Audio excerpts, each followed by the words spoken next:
कभी सोचा है इस देश में गरीब कौन है? सच्चाई ये है कि इसका कोई पक्का पता ही नहीं है। ये कह दिया जाता है कि देश के 73% लोग, जिनमें दलित, आदिवासी, पिछड़े वर्ग के लोग हैं, उनमें से ज्यादातर गरीबी में जी रहे हैं। लेकिन उनमें भी कितने समाजों में लोग कैसे जी रहे हैं, कितना कमा रहे हैं, उनकी जरूरतें क्या है, यही जानने के लिए जातिगत और आर्थिक गिनती की जरूरत है। बिहार में जातिगत गिनती में पता चला है कि वहाँ की गरीब आबादी के 88% लोग दलित, आदिवासी और पिछड़े वर्ग के हैं। जी हाँ, 88%। पता है गरीब तबके की मासिक आमदनी कितनी है? 6,000 रुपए से भी कम है। इसी आय में खाना, किराना, दवाई सब।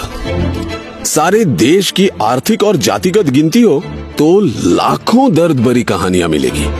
आज भी देश की 200 बड़ी कंपनियों की टॉप पोस्ट तक एक भी आदिवासी, दलित और पिछड़ा नहीं पहुंचा, जबकि 85% मजदूर पिछड़े वर्ग से हैं।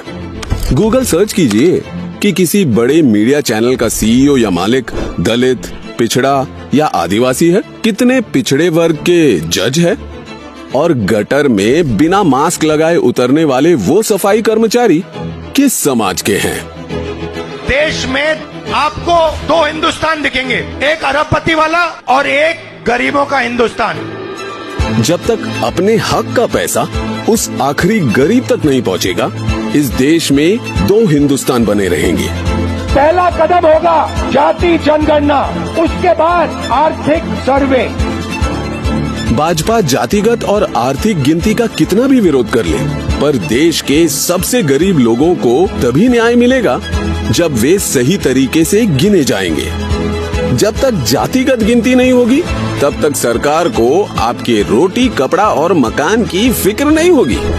जातिगत गिनती से ही आपकी पढ़ाई, कमाई और दवाई की सही योजना बनेगी। किसान, मजदूर और प्रवासी कामगारों, अल्पसंख्यकों की असली हालत पता चलेगी। आपके वर्ग की, समाज की समस्याओं की गिनती होगी, तभी उनका हल निकलेगा। सही आरक्षण मिलेगा, सही हिस्सेदारी मिलेगी, हक मिलेगा। जब इस देश को चलाने में देश के सबसे कमजोर समाज की आवाज सुनी और गिनी जाएगी, तभी ये देश तरक्की करेगा। इसीलिए जातिगत गिनती के लिए आज ही बोलना होगा, जी खोल कर बोलना होगा, ताकि आपकी आने वाली पीढ़ियां आपकी ही तरह बिना गिनती, बिना हक के मुश्किल के अंधेरों में दम न तोड़ दें।